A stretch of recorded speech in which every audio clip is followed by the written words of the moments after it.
Bom, pessoal, nós já falamos um pouco sobre motivação, né, que vocês têm para programar nas aulas passadas, né? Falamos também, demos uma visão sobre arquitetura de um computador e também fizemos uma visão geral sobre o Python, né? Na aula de hoje a gente vai, na verdade, focar mais em um aspecto, né, já da linguagem mesmo, assim, mais vamos detalhar, né, a questões de variáveis, expressões e os primeiros comandos aí da linguagem Python, tá? Então, é importante essa aula porque o entendimento desse conceito de variável, de expressões, vai perdurar durante todo o curso e sem eles vocês, se eles não for bem entendido, as próximas etapas vão ser bem complicadas, tá? Então, prestem bem atenção nessa aula. Bom, então, inicialmente a gente precisa falar um pouco sobre constantes, né? Constantes são, você tem vários tipos de constantes, tem constantes que são, a gente chama de constantes numéricas, tem constantes de strings, né, que representam números, né, letras e strings, né, que correspondem a cadeias de caracteres, tá? No caso a gente chama de constantes porque os valores dessas constantes não mudam, então é um valor e acabou, não tem essa história de estar modificando, tá? De forma geral, as constantes numéricas são como você está acostumado. Tem as constantes inteiras e as constantes que a gente chama ponto flutuante, né, que tem ponto decimal. Tá? Aí é uma diferença, né, que eles usam o padrão americano, né, que não é a vírgula para separar a parte inteira da parte decimal. Tá? Então eles usam um ponto. E a string ela pode ser delimitada tanto por apóstrofo como por aspas. Tá? Isso aí a gente vai discutir um pouco mais para frente, né, que a gente vai ter uma aula só sobre strings, mas em algumas situações você precisa colocar uma aspa dentro de uma string. Então, se você colocar a própria aspa para delimitar, não vai ter como saber onde começa e onde termina, porque a aspa vai estar lá no meio. Então aí você usa um apóstrofo. E o inverso também é verdadeiro. Tá? Você quer usar um apóstrofo dentro da string, então usa aspa para dizer onde é o início e aonde é o final. Tá? Então, a gente vai ver justamente aqui, ó, tá? Que eu estou usando em laranja aqui para dizer para vocês o que é uma constante. Então, o comando print ele está fazendo com que a constante 1, 2, 3 ela seja, né, o valor que vai ser impresso na tela. Tá? Então, o que vai sair é 1, 2, 3. O comando print 98.6 é justamente o que? Um número real, né, ou seja, ponto que tem uma parte inteira e uma parte decimal. E o 6 aqui é justamente a parte da fração, né? Então 98.6 é o que vai ser impresso. Print Hello World, né? Então não é que ele vai imprimir isso daqui, né? Que é o apóstrofo, tá? E isso não faz parte do que vai ser impresso. Isso é usado apenas para delimitar onde começa e onde termina uma string, tá? Na verdade, esse delimitador é para você saber, né, que isso aqui, por exemplo, não é o nome de uma variável, que isso aqui não é o nome de uma função que a gente vai ver depois, e que não é um comando pré-definido aí do Python, tá? Isso aqui representa uma cadeia de caracteres, né, que faz parte de uma string. Por isso que essa notação aqui, né, com apóstrofo, ela é usada, tá? Apóstrofo ou aspas, certo? Então, print hello world entre apóstrofos, você vai ter na tela o resultado do que está dentro da string, tá? No caso, hello world. Bom, então, dado que vocês já sabem que existem as constantes, né? As constantes em strings, as constantes numéricas, a gente pode atribuir valores, tá? Que podem ser, né, dessas constantes a variáveis, tá? Mas esqueça um pouco esse conceito da matemática, né? De variável, não é bem isso. A variável representa uma área de memória, tá? Que você dá um nome a essa área de memória e o objetivo dela é armazenar algum dado. Tá? E aí pode ser um dado inteiro, pode ser uma string, a gente vai ver mais para frente, uma lista, um dicionário. E considerando que Python é uma linguagem orientada a objetos, você vai ter, né, objetos também podendo ser armazenados em variáveis, certo? Então a gente tem aqui o, os programadores, né, eles têm a possibilidade de escolher as variáveis. Então, o nome das variáveis, vocês é que escolhem, certo? Respeitando aquela regrinha de não poder, usar as palavras reservadas do Python, que a gente vai ver daqui a pouco. Então, dado que você escolheu o nome da variável e atribuir um nome a ela e um valor a ela, ela vai armazenar aquele valor na memória. Então, como a gente já viu, né, um pouco lá da arquitetura do computador, o que é, onde é que está exatamente esse valor? Onde é que está exatamente? Na memória RAM. Então, quando eu faço x recebe 12.2, x representa uma área, um ponto da memória, uma areazinha reservada para armazenar um valor. E esse valor vai ser o valor 12.2, que é um valor real, né? Ponto flutuante. Então, a gente pode visualizar isso como sendo x, que tem uma área, né, na memória, que representa, que está armazenando o valor 12.2. E a variável y, uma outra área diferente, que armazena o valor 14. Tá? Eventualmente, né, essas variáveis têm um valor inicial, mas você pode modificar o valor da variável para outro valor, né, após a criação dessa variável. Então vejamos, x recebeu 12.2, que é um número, né, real, mas depois que eu atribuí o valor 14 a outra variável chamada y, eu peguei e atribuí 100, que é um número inteiro, à variável x. Ah, então x pode armazenar tanto real como inteiro? Na verdade o Python ele não fixa um tipo para uma variável. Ela recebe o valor e a partir daquele momento a variável é do tipo, né, do dado que você armazenou na última atribuição. Então, quando eu atribuo 100 a x, o que acontece com 12.2? Ele vai ser simplesmente, né, sobreposto. É como se eu estivesse pegando uma borracha, apagando o valor, certo, que está atualmente, e escrevendo outro valor por cima, tá, na memória. Bom, e aí a questão dessas variáveis. Uma coisa importante é o nome, né, das variáveis. Toda variável tem que ter um nome, tá? E esse nome segue uma regra. Tá? Então, uma regra é que ela deve começar com uma letra, certo? Não pode começar com um número, com qualquer outro caractere, né? Então, letra ou o caractere do sublinhado. Toda variável tem que respeitar isso. Também, depois que você já tem a primeira letra, a seguida, após a primeira letra, você pode ter letras, obviamente, números, certo? E sublinhados. Então, entrou aqui, ó, os números que não podem ser usados como sendo o primeiro caractere de uma variável. Tá? E outra observação é que ele é sensitivo à caixa. Né? Ou seja, em Python, se você escrever uma variável com o nome minúsculo e usar os mesmos caracteres, só que todos em maiúsculos, aqui eu tenho uma variável e aqui outra variável diferente, certo? São dois nomes diferentes.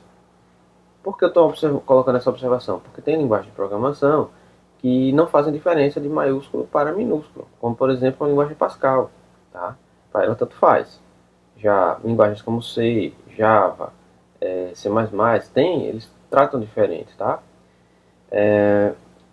E além disso aqui eu estou destacando para vocês outras situações, né, que vocês podem encontrar. Tá? Que números começando com, ou variáveis começando com números, então isso aqui, ó, não pode, tá? Caracteres especiais, né, que não são nem letras, nem números, ou nem letras nem sublinhado, também não podem ser usados como caractere inicial, tá? E o ponto aqui, né, um caractere especial, não pode ser usado no meio da variável. Por quê? Porque não é nem letra, nem número, nem sublinhado, certo? Então aqui são números inválidos, ou nomes de variáveis inválidos, e aqui você tem que considerar que eles são diferentes. E aqui eu tenho exemplos de nomes válidos. Spam, eggs, spam 23, então eu posso usar números, como eu já comentei aqui. E posso começar com sublinhado, ó. Tem aqui sublinhado. Então, beleza, né? Tá funcionando aqui, tá tudo ok. Agora, observe o seguinte. Como eu já tinha mencionado, essas palavras reservadas têm justamente esse nome porque elas são reservadas pelo Python e você não pode usar como identificadores para outras coisas, para nomes de funções, para variáveis, que é o que a gente está se preocupando no momento. Tá? Então, se você tentar usar esses identificadores para dar o nome da variável, vão acontecer erros de sintaxe, certo? O Python vai alertar para você, certo? Bom, aqui temos um programa pequeno, né? Então, tem um exemplo aqui de um comando de atribuição, tá? E uma atribuição que tem uma expressão do lado direito da atribuição. A gente chama isso aqui de lado esquerdo e isso aqui de lado direito, tá? O lado esquerdo da atribuição tem que ser sempre uma variável, né? Do lado direito, né, você vai ter uma expressão que gera um valor, tá? No caso aqui eu tenho uma expressão que é uma constante, uma expressão bem simples.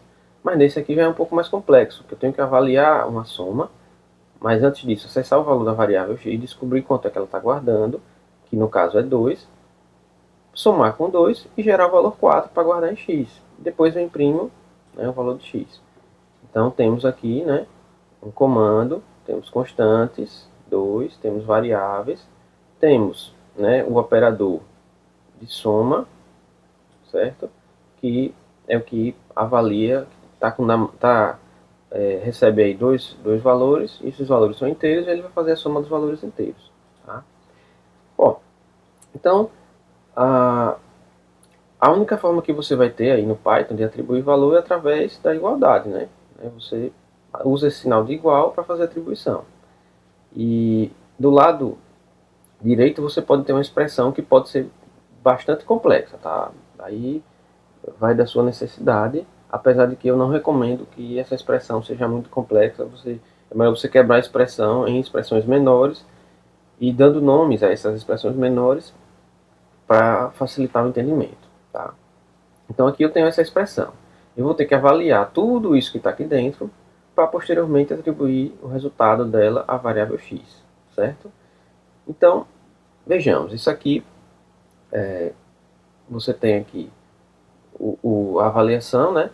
Então, você vai pegar, primeiramente, 1 menos x, né? X começando com um certo valor, vamos supor que x começa com o valor 0,6. Então, você vai fazer 1 menos x é 0,6, vai ter 0,4. Tá? Então, essa parte da expressão aqui, ela vai ter 0,4. Tenho x como sendo 0,6. Vou fazer a multiplicação disso, né, com isso. Então aqui tem o resultado, 0,93, tá? Desculpa. Eu vou fazer a multiplicação disso com isso e depois a multiplicação desse resultado aqui com isso aqui, né, que vai dar 0,93, tá? Então o resultado dessa expressão vai ser o valor 0,93. Bom, aí quando você faz a atribuição, o que acontece com a variável x? Ela vai ter o valor dela substituído pelo valor que foi resultante da avaliação dessa expressão. Tá? Então, como eu falei, uma variável é uma posição na memória, armazena um valor, esse valor você atribui. Mas depois que você atribui, não é que ela se torna fixamente aquele valor, não pode mudar mais. Ela pode a qualquer momento, né, receber um novo valor. Tá? Então, além dessas, né, questão que você pode fazer, tá? E essas expressões, né, que tipo de operador, né, eu posso usar? Então, vocês viram que aqui é um asterisco, tá? Mas na matemática, isso não é estranho, né? Então, justamente, a explicação para o uso do asterisco, tá, é porque não tinha o sinal de multiplicação no teclado, tá? Assim como não tem a exponenciação, não existe um sinal de exponenciação, né? Você não tem como colocar antigamente, né, no teclado, usando simplesmente o prompt de comando, não tinha como você usar a exponenciação, certo? Então usou-se o asterisco, dois asteriscos seguidos para representar a exponenciação. O resto da divisão, tá, é o símbolo de percentual. Então, as operações básicas são a subtração, estão tranquilas, né? Tem uma barra para divisão, e todas elas operam aqui sobre dois valores, tá? Dois valores numéricos. Então, vejamos exemplos aqui, né? A soma, vocês já viram, né? X recebe 2, soma mais 2 é x, vai dar 4, né? Imprimo x, beleza, valor 4. Agora, y recebe 440 vezes 12, né? Então, aqui ó, é um asterisco, mas você tem que ler como sendo vezes, né? Multiplicação. Então o resultado disso vai ser 5.280. Aí vem uma coisa curiosa. Você faz 5.280 dividido por 1.000, que é, né, o y tem esse valor, 5.280, e você não vai ter 5,28, que seria o valor esperado, né? Você vai ter o valor 5. Uma coisa um pouco estranha, né? Tá, aí a explicação para isso. Aqui o Python ele vai trabalhar, certo, com divisão. Se você tem dois números inteiros na divisão, ele vai considerar que vai ser uma divisão inteira.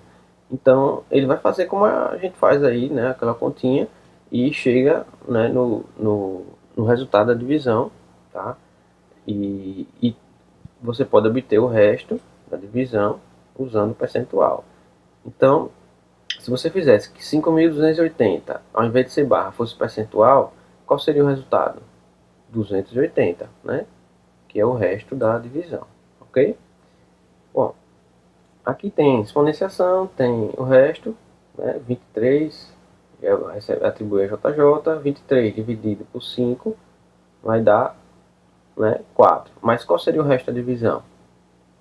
O valor 3, né? Então 3 é o que vai ser atribuído à variável kk. Então 3 está aqui impresso.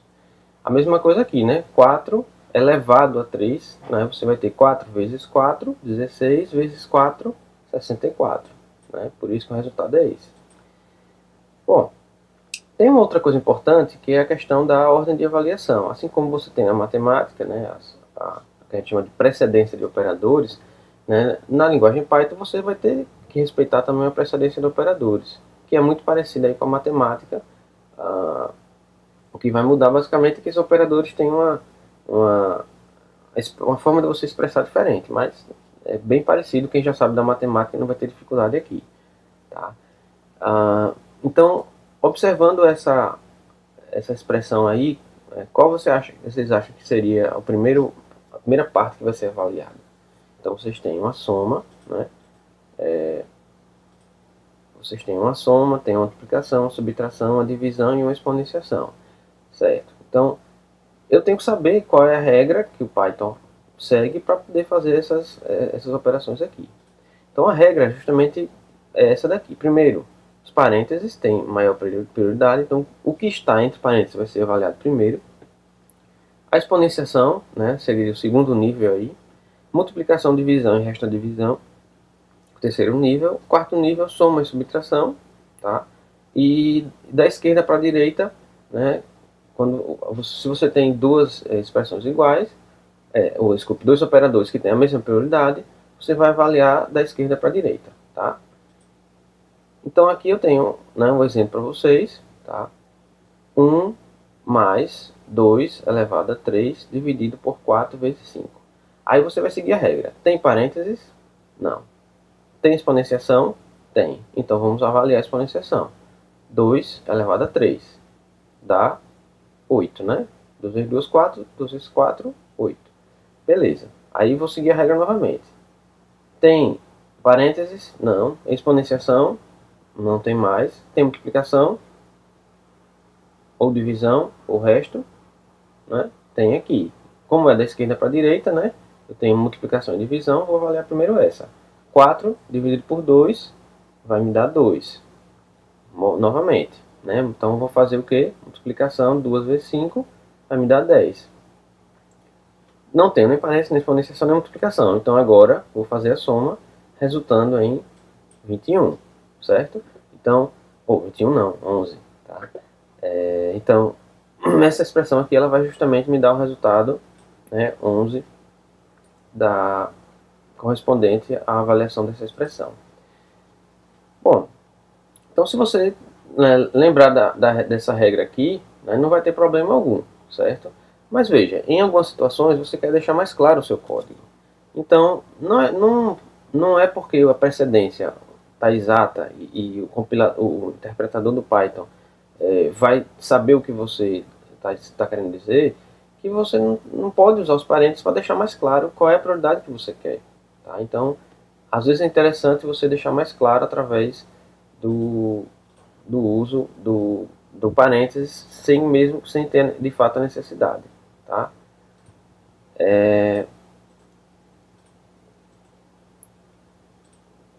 Então, quando você estiver escrevendo código, pode abusar aí dos seus parênteses, tá? Então, use parênteses sem problema, que não vai deixar o programa mais lento, nem nada disso. Você apenas está deixando seu código mais claro e fácil de ser lido, tá?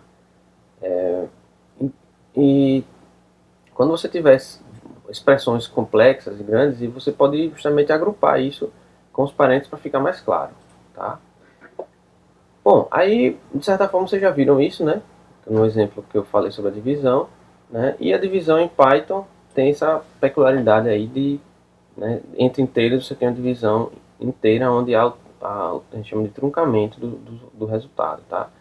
Então, quando eu faço 10 dividido por 2, como o resto é zero, você vai obter um inteiro 5, né? É exatamente o que eu espero. Agora, 9 dividido por 2 vai dar 4,5. Só que o Python, o que é que ele faz? Trunca a parte fracionária. Deu 4,5? Tá, mas divisão inteira, ele vai apenas considerar, né, o 4. O ponto 5 aqui vai embora, certo? Vai se perder. A mesma coisa aqui, 99 dividido por 100 vai dar zero, porque daria 0,99, né, se você considerasse a parte fracionária. Só que tem um detalhe, ó.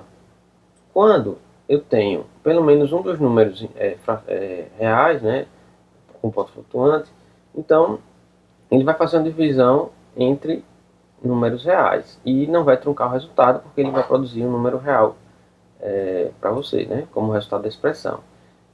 Então, deu 5.0 como daria aqui, tá? Mas esse daqui, 99.0 dividido por 100.0.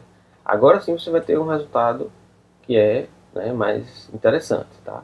Então, a partir da versão 3.0 de Python, isso aí já mudou, tá? Por isso que eu comentei com vocês que a gente está usando essa versão, que a versão 2.7 é uma versão que tem muito código escrito em cima dela e determinadas bibliotecas não vão funcionar, né, com a versão mais recente do Python, tá? Então, por isso que a gente está usando a versão 2.7, tá? Bom, então tem algumas situações também que você, né, quer misturar as variáveis, tá? Então você tem que ter misturar as constantes inteiras e reais. Então você tem que estar com muita segurança em relação a como isso funciona, certo? Então vejamos, ó, 99, né? Aqui 99 dividido por 100 vai dar zero, vai dar zero. Por quê? 99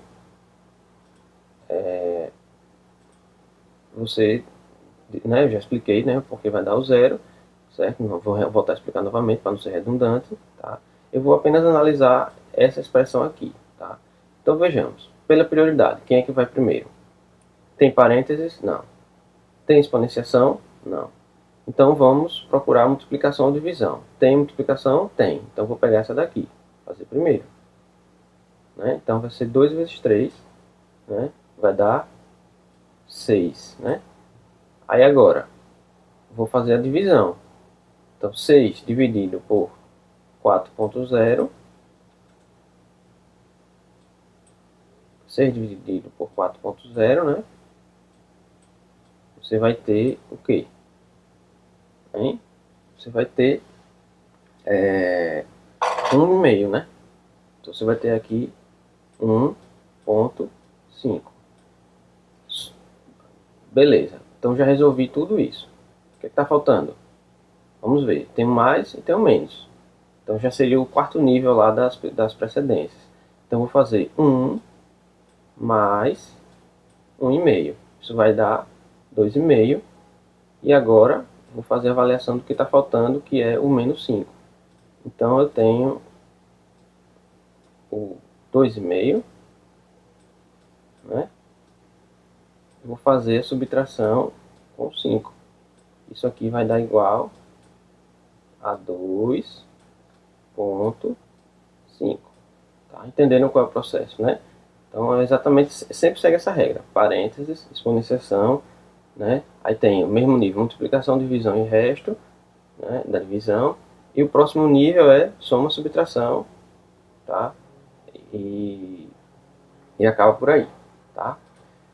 E, obviamente, esquerda para direita, ok?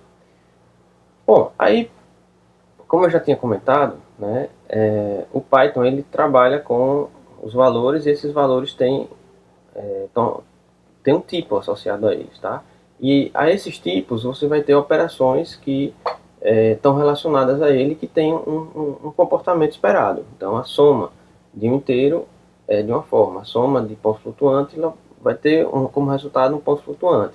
Mas você vai ter soma de strings, tá? Então é onde entra essa diferenciação pelo tipo, tá? Então o tipo, ele, né, além dos valores, ele está associado a operações que podem ser feitas com aquele valor, tá? Então vejamos aqui, né? Eu tenho uma soma inteira, né? Aqui, tá? Isso vai me dar o valor 5, que vai ser armazenado na variável DDD. Beleza. Só que se eu fizer a mesma coisa aqui, ó, a soma, você achava que era sobre números inteiros, né? Mas quando isso é aplicado a strings, a soma tem um significado diferente, que é, na verdade, juntar isso com isso. A gente chama de concatenar, ok? Então, a soma normal é quando se aplica a inteiros, mas eu tenho a concatenação, que é quando você tem variáveis ou constantes do tipo string. Bom, e essas questões de tipo são, vocês têm que estar, né, vão acontecer algumas situações de erro, né, por mau uso de vocês, mas é normal, vocês vão aprender e se acostumar com isso, tá? Então veja, se você faz, por exemplo, uma concatenação de duas strings, isso vai guardar aqui nessa variável um valor string, tá? Então aqui eu tenho uma string. Quando eu faço uma string mais um, aí a coisa complica, né? Porque eu estou querendo somar uma string, ou seja, concatenar uma string com uma coisa que não é string. O que é que isso vai resultar? Aí é onde está o problema. O Python não sabe fazer isso. Então ele simplesmente vai, ó, dar um erro para você, certo?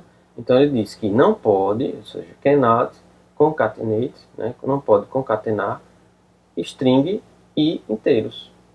Pronto. Aí você sabe que está fazendo alguma besteira, tá?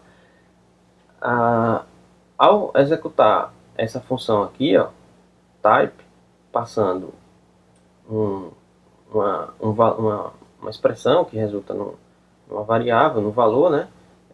Então, ele, na verdade, pode ser qualquer coisa, pode ser um valor.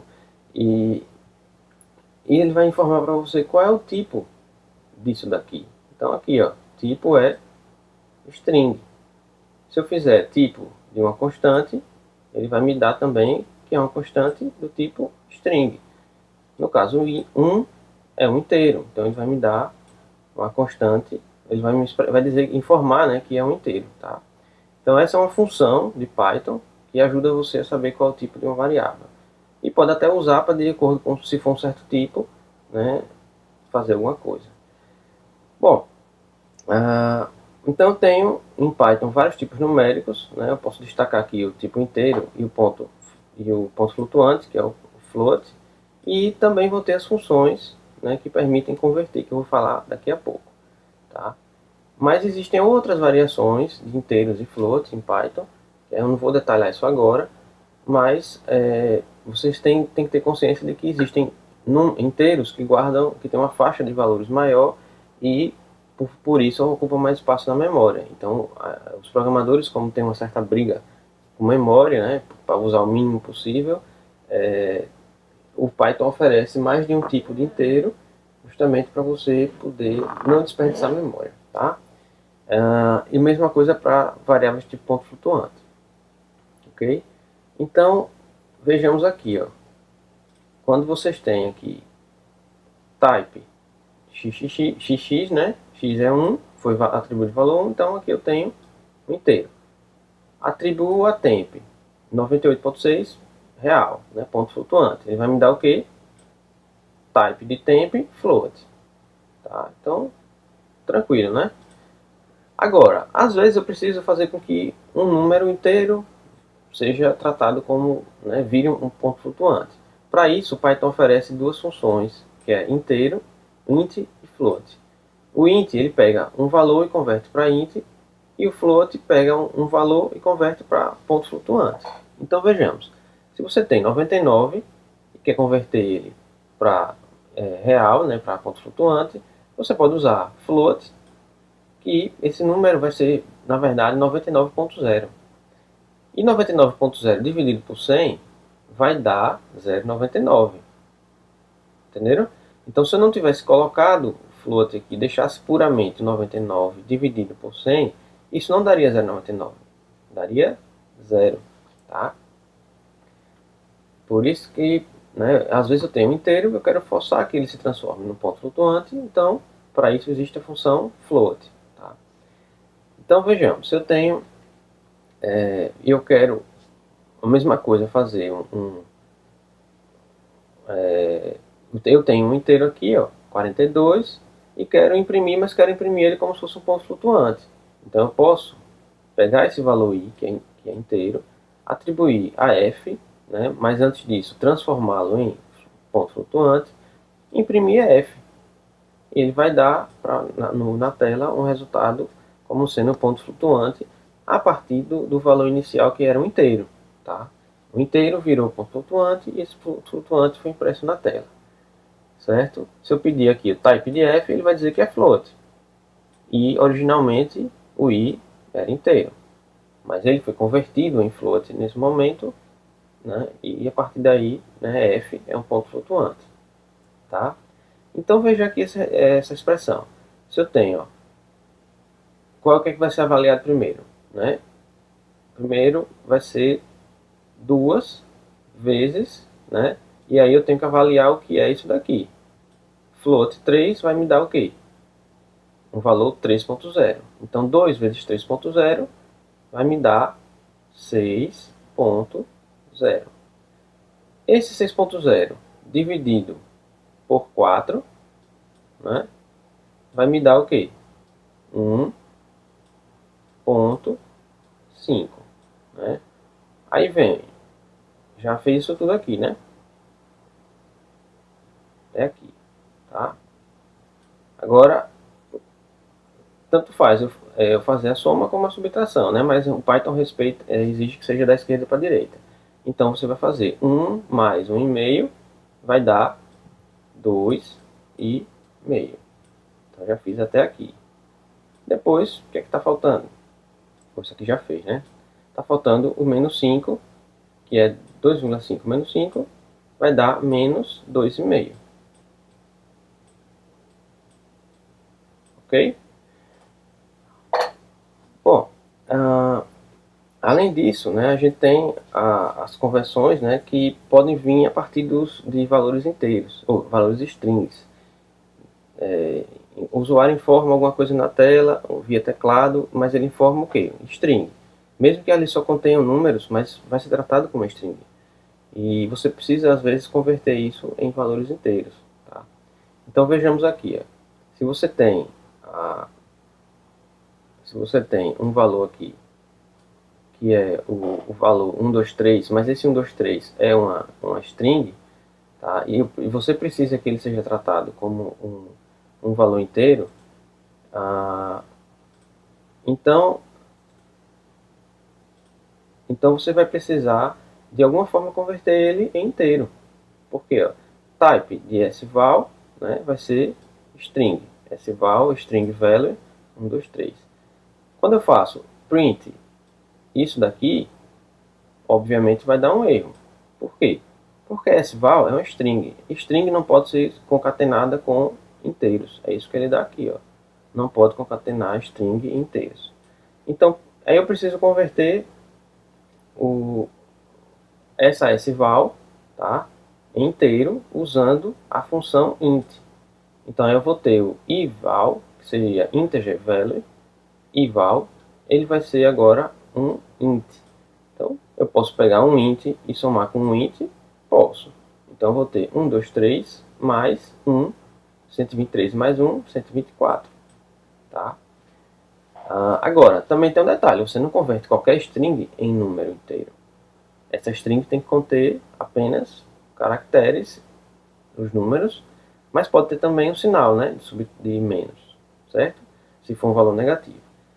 Então, hello Bob, com certeza não vai ser um inteiro válido. Então, se eu tentar fazer int nsv, tá? Isso é nsv, Hello Bob não vai funcionar. Ele vai dizer, né, que é uma literal inválida para um inteiro. Tá? Como eu já tinha comentado, né, você tem uma função, já vimos em exemplos, uma função do Python que permite você fazer com que o computador pare de executar e fique esperando que o usuário digite alguma coisa e aperte o valor, a tecla Enter. Tá? Só que além disso, ele permite que você mostre uma mensagem para o usuário. Então vai aparecer na tela quem é você e o cursor vai ficar esperando que você digite. Ele só vai sair dali quando você digitar. Tá? Ao digitar, o valor vai ser uma string, e essa string vai ser atribuída à variável que está, né, nesse caso aqui, que se chama nome, certo? Então eu faço print, uma string, seguida aqui de uma variável. Essa variável vai conter exatamente o que o usuário digitou. Então, quem é você? Né? Aí se o usuário digitar Alberto, aí vai sair, ó, bem-vindo Alberto. Tá? Isso que vai aparecer na tela. Tá? Só que esse Alberto, na verdade, vai ficar do lado de cá, certo? Vai ficar aqui, é só por conta do slide que ele pulou para baixo, mas na verdade ele fica aqui, logo depois, na mesma linha. Tá? Então, aqui tem um exemplo de uma conversão, que faz uma leitura de dados do usuário, usa uma conversão, tá, para dar um resultado esperado. Então, vejamos. Raw input, né, input, né, de entrada, e raw vem de cru. Né, então, a entrada crua, sem tratamento algum, não tem validação, simplesmente ele pega os caracteres e retorna. Então, termo europeu, aí uma pergunta. Tá? Se você aí você vai ter essa entrada, né? E aí essa entrada vai ser somada mais um, certo? E vai ser dado o resultado que seria o andar térreo de um prédio, né, na Europa, e na Europa seria o 0 e nos Estados Unidos 1. Então é um padrão que eles usam. Então o térreo na Europa é considerado como 0, nos Estados Unidos como 1. Certo? Então, no Brasil não tem isso, né? Meio sem padrão. Né? Tem prédio que é 0, tem prédio que é 1. É um negócio meio bagunçado. Tá? Já vi até que menos 1. Então, né, é um negócio que é fora dos padrões aí, tá? E tem uma coisa também importante em Python, que é a questão dos comentários, tá? Mas antes de explicar um pouco sobre isso, né, o que é, como é que se faz um comentário, né, a gente tem que pensar que os programas eles são cada vez vão ficando maiores e complexos, os usuários vão pedindo cada vez mais requisitos nos programas, os programas sempre estão evoluindo e a tendência é que eles se tornem complexos e quando um programador vai pegar num programa que foi feito por outro programador ou foi feito há muito tempo, é difícil de entender, certo? E lembrar do que foi feito ali, ou até mesmo, né, estudar o que foi feito ali, porque não foi ele quem fez. Então, é nesse momento que é importante os comentários. Tá? E o comentário em Python, você vai identificar que ele começa, né, com um... que melhor ficar aqui até. Ele começa com uma cerquilha, né? Ou como alguns chamam de jogo da veia. Então, ó, a cerquilha indica que o que vem na mesma linha depois dele é comentário. A próxima linha já vai ser uma linha que válida de um programa, certo? Temos aqui uma outra linha válida, outra linha válida, outra linha válida.